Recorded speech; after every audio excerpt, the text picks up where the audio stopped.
पाकिस्तान ने जो 80s में लेट 80s से शुरू किया, कश्मीर को एक उन्होंने ग्राउंड बनाया। तो इसको हम दो पार्ट में देखते हैं। कश्मीर को जो ग्राउंड बनाया, तो उस टेरर मॉड्यूल में सबसे पहला उन्होंने एक तहरीक की शुरुआत की जो कश्मीर के अंदर, श्रीनगर के अंदर सेपरेटिज्म, कि भाई अलगाववाद का एक फिलॉसफी, सोच समझ लोगों के दिमाग में डाला कि भाई ये भारत से अलग होना है, हमको तो आज़ादी चाहिए। ऐसा जब शुरू किया तो कश्मीर बेस्ड पब्लिक के अंदर तो होने वाले कोई 2-3 टेरर ऑर्गेनाइजेशन थे जो शुरुआत में आए, जिसमें एक JKLF था, जम्मू कश्मीर लिबरेशन फ्रंट, यासीन मलिक ने जिसको हेड किया। उसके बाद HM, हिजबुल मुजाहिदीन, ये लोकल कार्डर है और आज भी एक्टिव है। सबसे ज़्यादा एक्टिव अभी वही, हाँ, हिजबुल मुजाहिदीन है और थोड़ा ड्रेडेड डेंजरस कैडर माना जाता है, कश्मीर बेस्ड ऑर्गेनाइजेशन। उसके बाद अल-जिहाद और अल-उमर कार्डर्स थे जो बाद में डाई डाउन हो गए। इनकी इतनी ज़्यादा प्रसिद्धि और इनका इतना ज़्यादा पकड़ नहीं था, लेकिन ये तो वो ऑर्गेनाइजेशन थे जो लोकल लोगों के थे।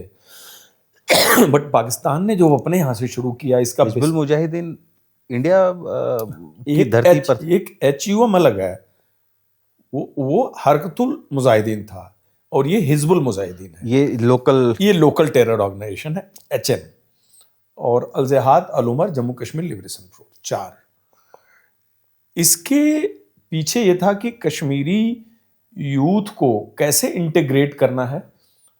इंडिया से जब वो एक्सफिल्ट्रेट होके आएंगे POK साइड में, तो उनको ट्रेनिंग देना, उनको कैंप्स में रखना, उनका पूरा हथियार की ट्रेनिंग, दौराए आम, दौराए ख़ास, दौराए ज़रूरत, जो उनका 3 फेज़ होता है। इन फेज़ की ट्रेनिंग देना, उनको वेपनाइज करना, उनको टैक्टिक्स सिखाना और किस तरह से लोकल पॉपुलेशन में पाकिस्तान स्पॉन्सर्ड टेरर आउटफिट को मिक्स करना। तो शुरू के दिनों में उन्होंने लोकल टेरर ऑर्गेनाइजेशन को इंडिपेंडेंट नहीं रखा। उनको लगता था कि लोकल लड़के हैं, कभी फैमिली कंसिडरेशन हुआ है टूट जाए, कभी इनको घर याद आ जाए, परिवार याद आ जाए, फैमिली याद आ जाए, तो ये कहीं विड्रॉ न कर जाएं, सरेंडर न कर जाएं, हथियार न छोड़ दें। तो हर टेरर आउटफिट के अंदर पाकिस्तानी होता था। वो एक बाइंडिंग फैक्टर था, वो बांध के रखता था और किसी को निकलने नहीं देता था चंगुल से। तो शुरू में देखा जाए तो इनका भी काफ़ी स्वागत हुआ। और इन ऑर्गेनाइजेशन में जो सबसे ऊपर थे, हरकतुल मुजाहिदीन था, HUM, हुजी हरकतुल जिहाद इस्लामी इंडिया, हुजी I, हुजी B। आपको बताऊं, हुजी बांग्लादेश भी एक है, हुजी नेपाल भी है, जो इन एरियाज़ में एक्टिव रहे हैं, बट हुजी अपने आप में एक टेरर ऑर्गेनाइजेशन।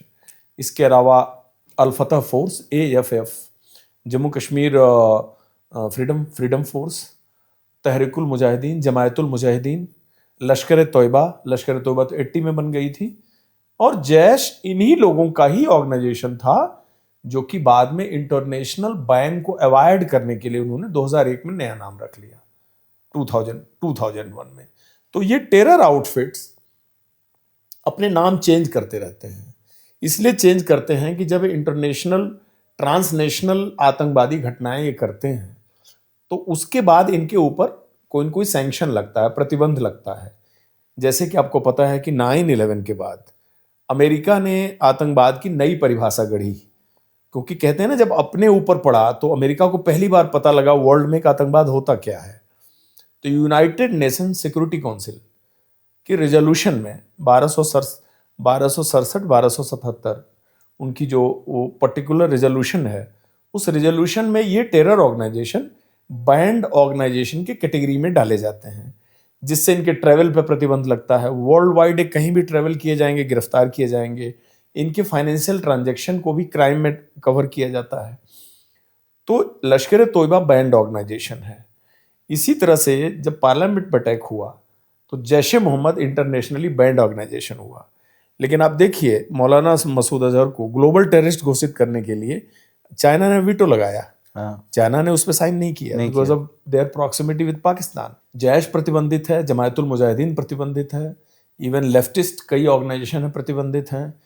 पंजाब बेस्ड बहुत सारे आउटफिट हैं, बबर खालसा इंटरनेशनल BKI, उसके बाद सिख यूथ फेडरेशन है, जो वहाँ के टेरर आउटफिट्स हैं जिन्होंने आतंकवाद में हिस्सा लिया, LTT है, तो ये सारे टेरर ऑर्गेनाइजेशंस इंटरनेशनली बैन किए जाते हैं किसी न किसी क्लाज और रिजोल्यूशन के तहत, और उसमें वेरियस कंट्रीज के बीच एक अंडरस्टैंडिंग होती है कि ये हमारे टेररिस्ट भी हैं, आपके टेररिस्ट भी हैं। ये तो ये एक आउटफिट है, टेरर ऑर्गेनाइजेशन जिसको कहते हैं। और कश्मीर बेस्ड टेरर ऑर्गेनाइजेशन जितने हैं वो सब इस्लामिक रेडिकलाइजेशन से निकले हुए टेरर ऑर्गेनाइजेशन है।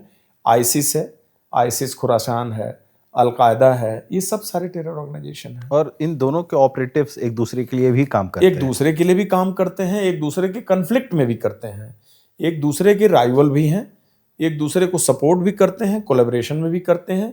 ये सारे इनके कॉम्बिनेशन चलते रहते हैं।